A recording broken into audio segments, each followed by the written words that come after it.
Hi, Glamly. It is me, Nikki. Welcome back.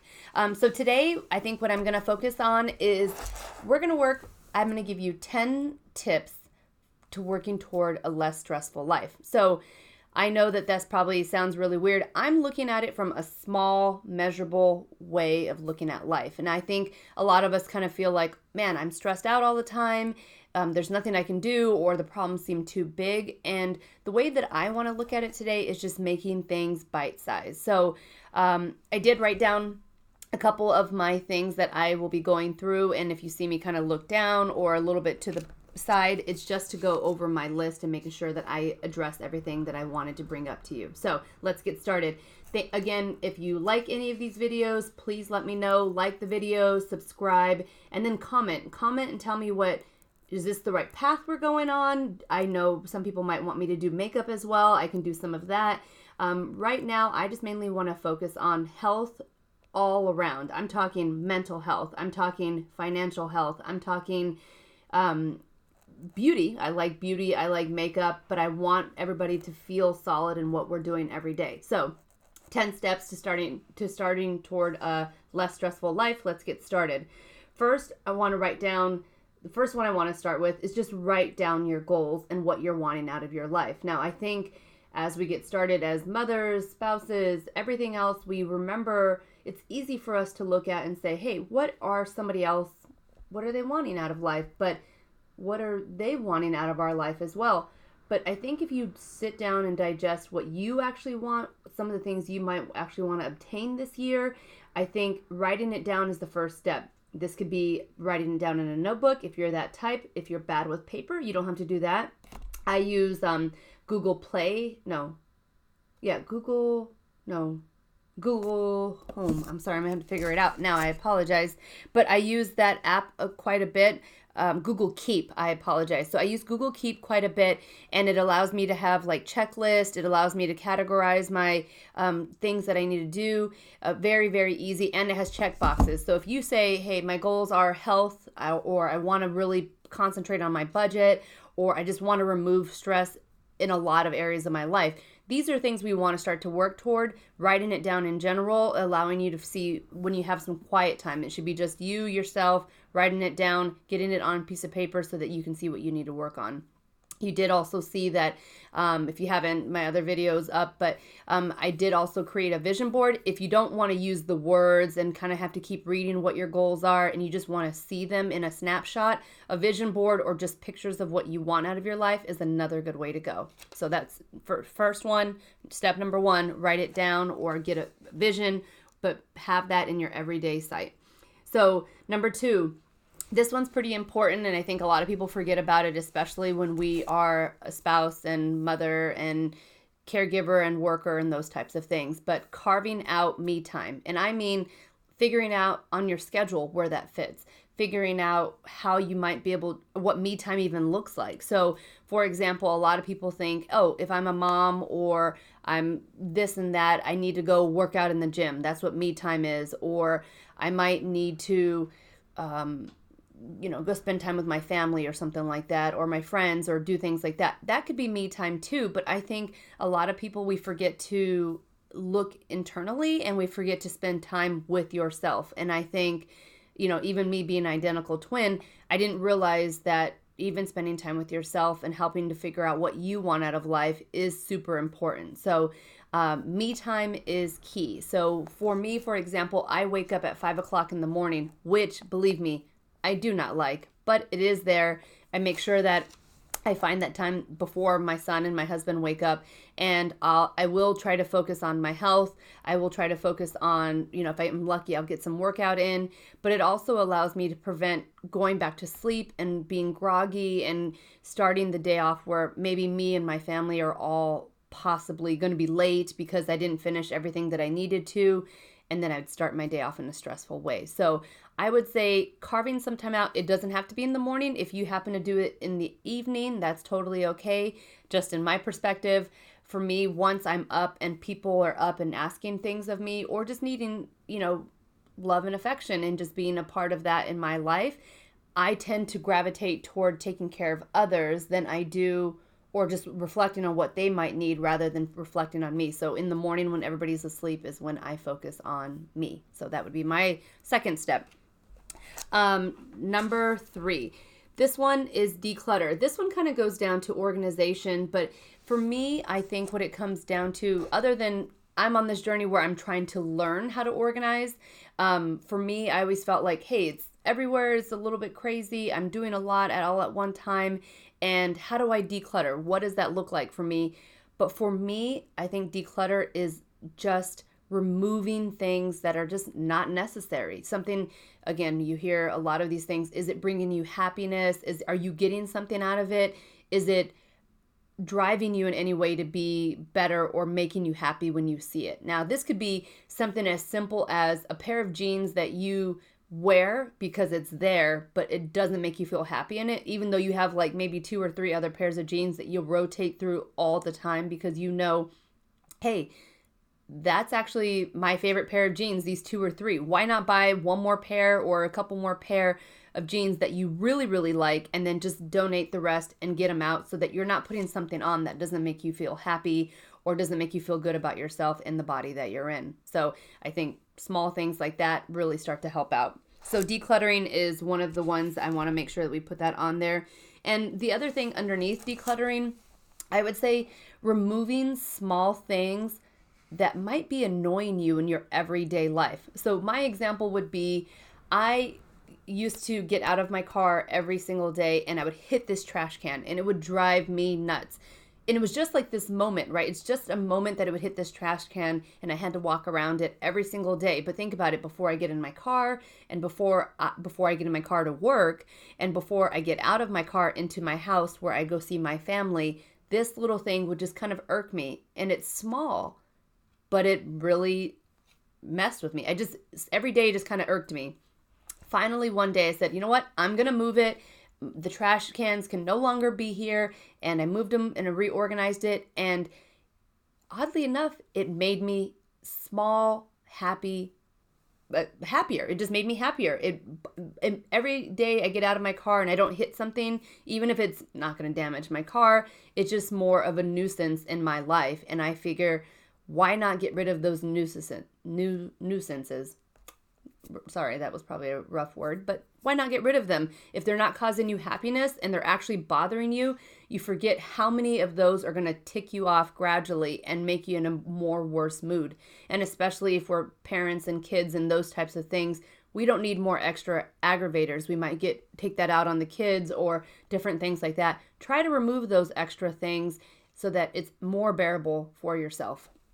So that's a part of the declutter. Number 4, maybe that was number 4. Maybe that was annoying. The annoying stuff was 4. Sorry about that. Number 5, work toward health.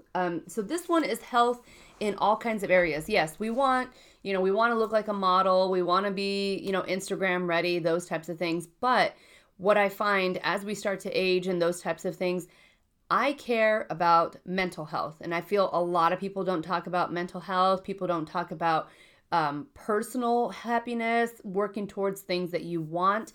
And that reflects in the physical health. And that's how I feel we should be looking at it in these everyday life. So making sure you're getting plenty of sleep.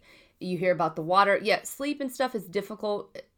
Even me, I have to continue to work on it. One of the biggest things, setting little timers to remind yourself to get off the phone because it's so easy to be on Facebook and YouTube and those types of things. Believe me, I love me some YouTube. So I think with these type of things, trying to focus on that and maybe, shutting off the phone, having it to where you have some time with you and your spouse, just you one-on-one time, maybe that'll help the relationship just solidify and just spend that time away from, you find it unplugging that time and then figuring that out. I think that also could help out as well with the mental health. Physical health, I think that's always good to work at.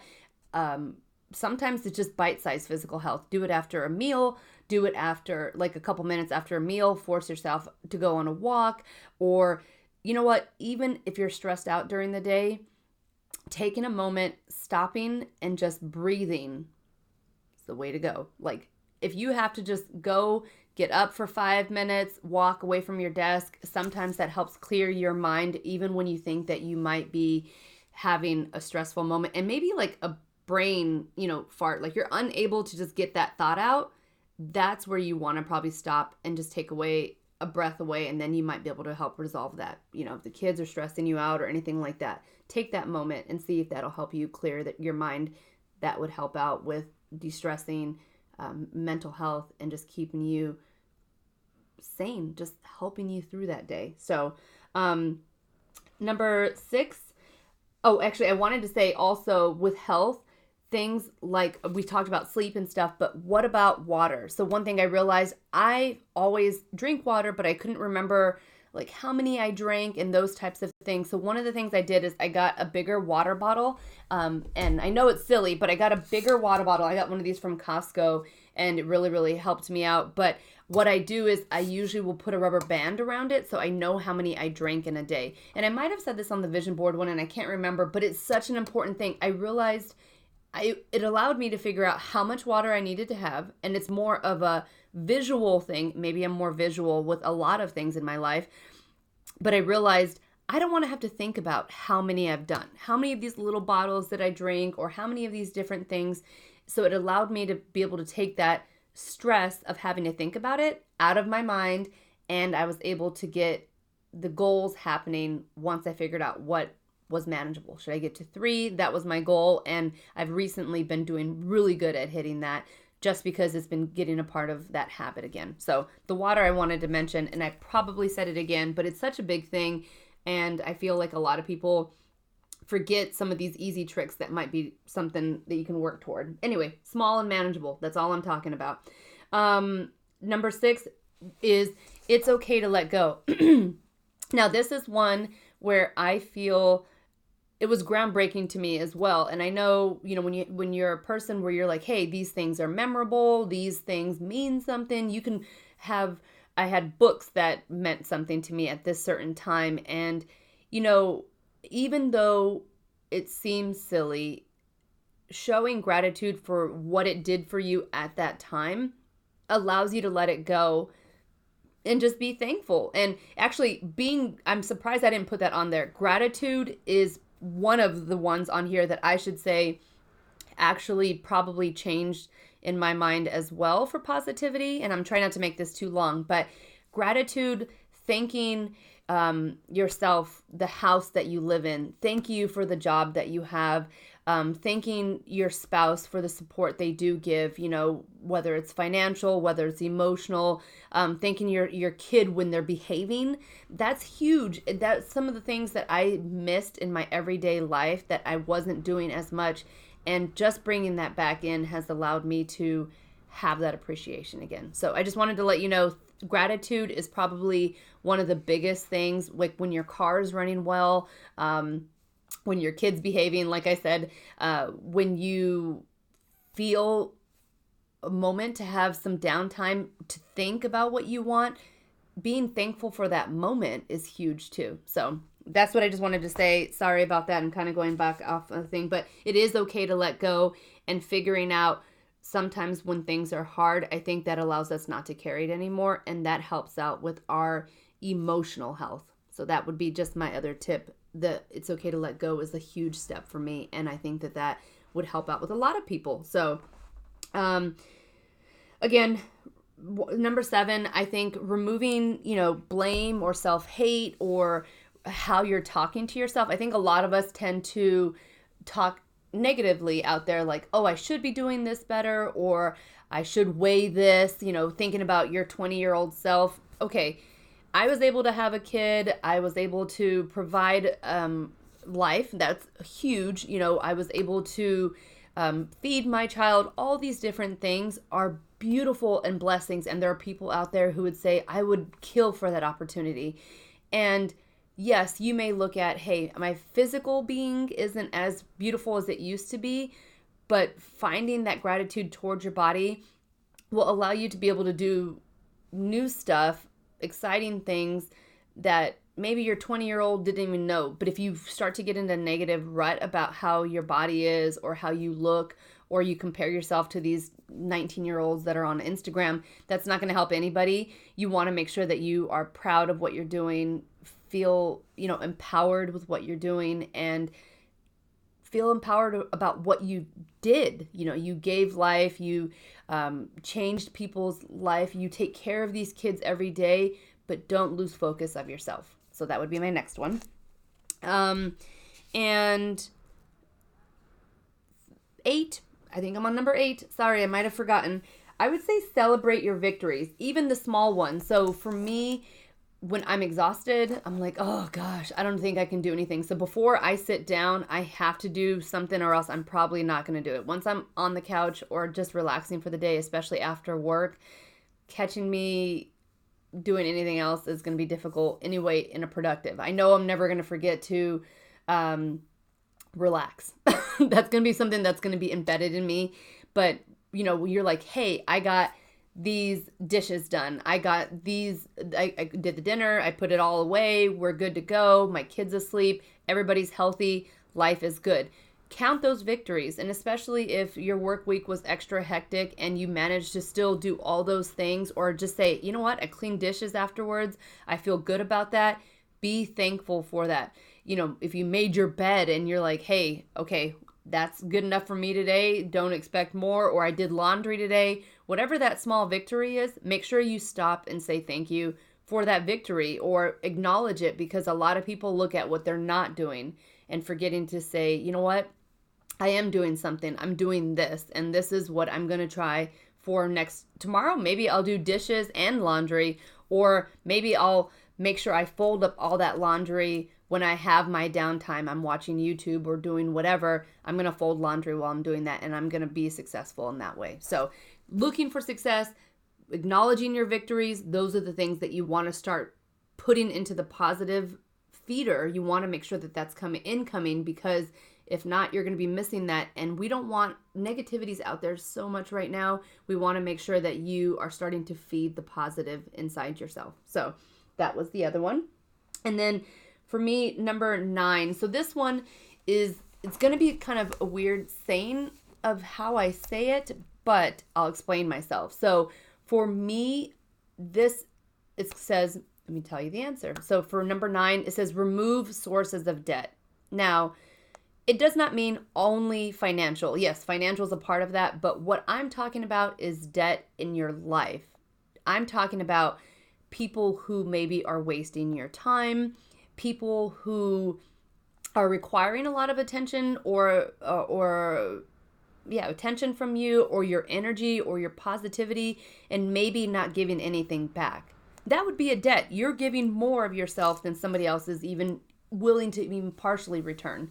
So I would say removing debt, things that might be time sucks. Like what if somebody is, you're at home and you want to spend time with your family, and then there's always somebody saying, oh no, I can't do this, or this isn't going to happen, or I need you to do this, or things that are not going to put back into your health, your house, your family, or back into something you want out of your life.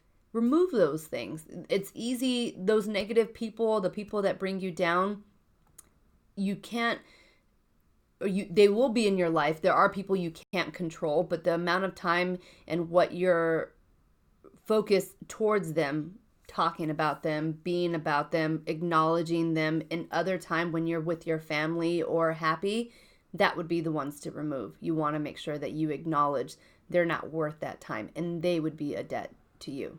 So that one's a big one for me. I found, yes, you want to get rid of debt in real life as well, of, let's get our finances healthy. Let's get savings abundant. We want to make sure that all those things are good to go, but it all stems from the mindset, just removing things that may be causing debt that you don't need in your life. And number 10, this one is just our human self. Again, comes back down to the stop and breathe, but this one is, you are human. You have to be kind to yourself. You have to find ways to acknowledge that it is okay to not be perfect. It is okay to make mistakes. And it's okay to not know the answers. The reason why I like YouTube is I like to have people on YouTube who are good at what they do and have a passion for it. So I may not be the queen organizer, or I may not be the person who can put everything back in its place all the time or finish everything exactly at that moment, stop and do it completely. I would like to be that person, but I'm not, and I'm going to accept who I am. So it was back to, how do I get more organized for myself? There was one person who was really, her name is Brittany Vassar, I think her name is, but very helpful, where she goes, a tidy person never leaves the room empty-handed.